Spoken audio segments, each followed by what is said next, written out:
I could still hear the scream. My son's scream. It pierced through the air like a knife, freezing me in place.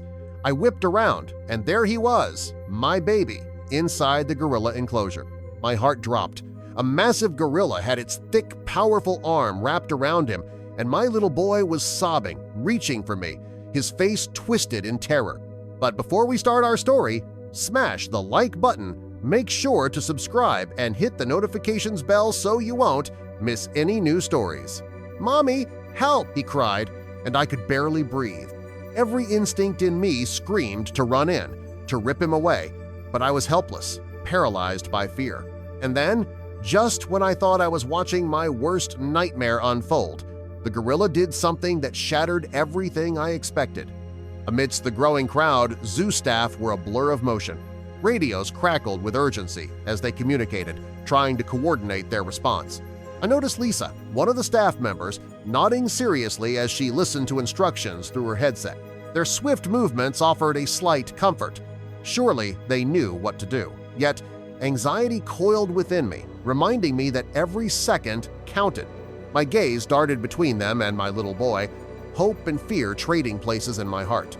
Mark, a bystander nearby, couldn't contain his agitation. "Lisa, do something! Hurry!"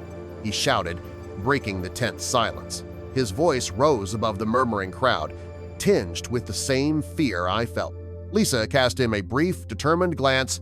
"We're on it. Please, keep calm," she assured, though I caught the tremor in her voice. Tension hung thick in the air, feeding itself off our collective worry. "A tranquilizer is on its way," she announced, raising her voice to be heard over the worried murmurs. Her words were both reassuring and terrifying. We need everyone to stay calm. The staff's deliberate movements bought them time and brought me another wave of anxiety. I could feel the uncertainty gnawing at me, but Lisa's determination offered a glimmer of hope that maybe, just maybe, we could see Noah safe again. Noah's cries were all I could hear, echoing in the open space, and each one felt like it was pulling my heart in every direction.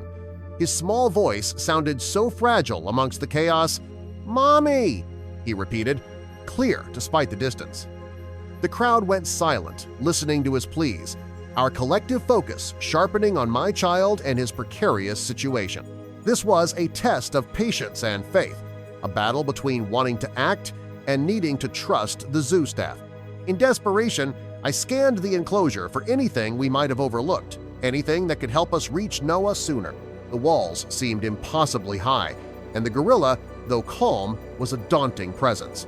It sat watchfully, as if it understood the gravity of the situation. The steel bars separating me from my son felt like a chasm I couldn't cross. But I couldn't lose hope, not when everything inside me screamed that we'd figure this out. Lisa was now huddled with another staff member, whispering quickly as they sketched out a plan.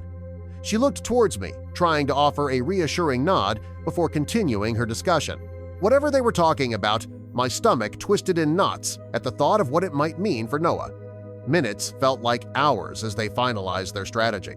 All I wanted was to hold my son, to see him safe and sound. I braced myself for whatever would come next. "We need to get the gorilla to move," Lisa called to her team, her voice firm. They nodded, understanding the delicate operation at hand. I realized then that everything hinged on the gorilla willing to cooperate. The idea of enticing it away was both terrifying and necessary. We all watched as the staff prepared, meticulously setting up the next step, each movement careful so as not to startle the creature. Hope flickered in my chest, alongside the fear of missteps. "Please, everyone stay back," Mark urged, taking on an unspoken role to manage the crowd. His voice was clear and surprisingly calm. With a subtle authority, he ensured no one did anything that could provoke the gorilla or further endanger Noah. His efforts helped keep the crowd's panic at bay, allowing the focus to remain on the zoo staff's plan. It was a tense balance, maintaining calm in the face of the unknown while we all prayed for a miracle. The air felt heavy, like everything was slowing down. Everyone around seemed to hold their breath. It was as if we all understood how delicate the balance was here. Some whispered nervously, others simply stared at Noah and the gorilla. I couldn't lose focus on my son. We all just stood there, hoping and praying for a positive turn, as each second seemed to stretch longer than the last. It was the kind of tension you could almost touch. I caught Noah's eyes looking right at me. He seemed so small, so helpless, but there was something in his gaze that demanded I stay strong. We all needed to hold it together for him. "Mom, what do we do?" his eyes seemed to ask.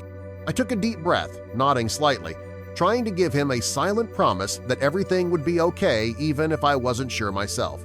Mark stepped closer, trying to offer some assurance. "They've handled stuff like this before," he said quietly, directing his words to me and a few others nearby.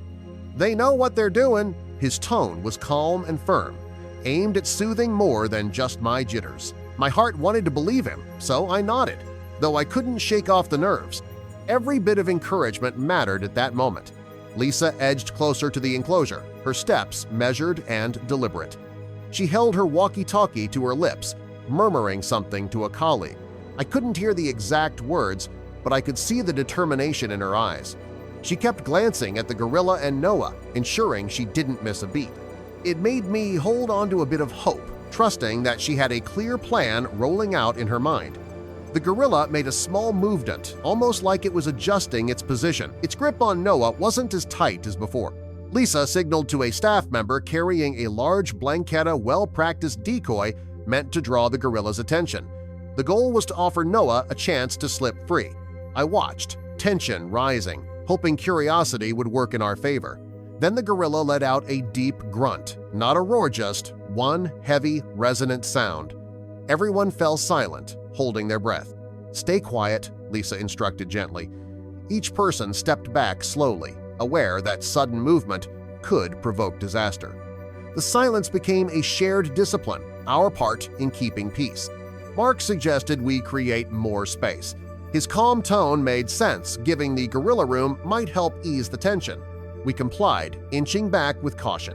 Mark, trying to comfort us, mentioned he had seen something like this before and that it had ended well. A tiny piece of reassurance, but enough to help me breathe easier. Time dragged, as if it had slowed to a crawl. A soft grunt from the gorilla made Noah flinch. Lisa picked up on the shift immediately and shot a quick glance at Mark, a signal that something had changed.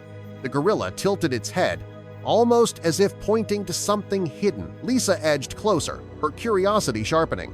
"It's been doing that a lot," she whispered, her tone layered with intrigue. The behavior pulled attention away from Noah and stirred new urgency among the staff. With the gorilla's gestures becoming more frequent, the team's focus shifted. Lisa huddled briefly with the others. "Maybe there's something we've missed," she said. Lisa and the staff crept toward the area of interest. "Careful," she said, scanning the ground as they moved between the stones. Mark leaned in. "You think it's found something?"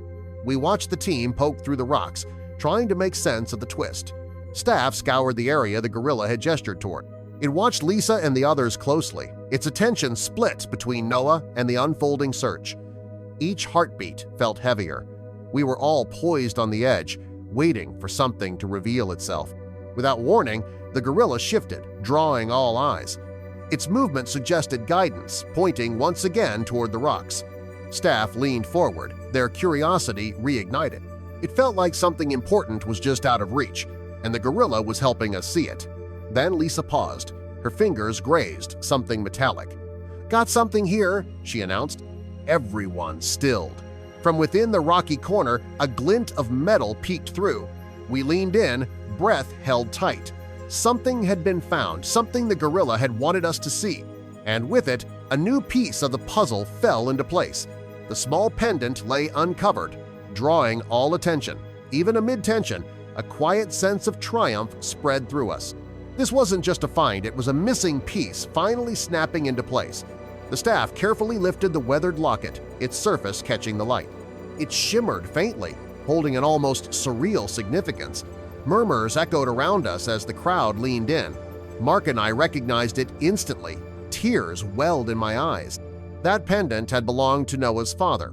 The emotions surged, a flood of memory and meaning compressed into that little piece of metal. Lisa and the staff gathered around, trying to process it. One staff member confirmed it had belonged to a missing zookeeper. I gasped, overwhelmed by the realization. This wasn't a coincidence. The pendant was part of something much bigger. Mark furrowed his brow, remembering stories. "Noah's dad wore this every day," he said. his voice tinged with emotion. That connection, the gorilla, the pendant, Noah began to form a clearer picture. Lisa wiped her brow and gathered the team. "Let's get Noah out safely," she said with focused calm. Her composure steadied the group as they prepared for the next move. Noah looked at the pendant, eyes wide with recognition. Fear shifted to curiosity. "Mommy, do you know what it is?" he asked softly. His voice, full of wonder, sparked something warm in me. I smiled through tears, amazed by his strength. Then, the gorilla slowly loosened its grip. A calmness replaced its earlier tension, like peace had finally arrived. Carefully, the team stepped forward. The gorilla looked from Noah to us, its expression almost knowing.